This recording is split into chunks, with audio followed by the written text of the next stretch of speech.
கந்த சஷ்டி கவசம் உருவான முழு கதை. பண்டை காலத்தில் பாலதேவர் என்னும் ஒரு பெரும் பக்தர் இருந்தார். அவர் தொண்டை மண்டலத்து வல்லூர் என்ற ஊரைச் சேர்ந்தவர்.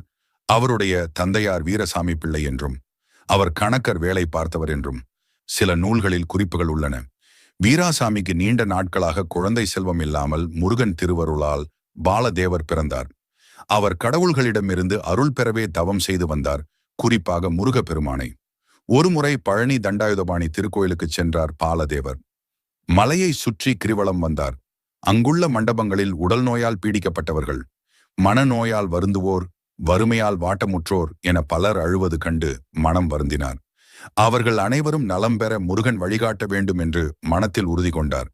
அவர் சொல்லுவது ஒன்றே: முருகா, என் உயிர் உனக்கு, நீ என்னை காக்க வேண்டும், உன் பக்தர்களையும் காக்க வேண்டும். அதற்கான ஒரு மறைமொழி கவசம் தேவை என அவர் ஆரம்பித்த தவம்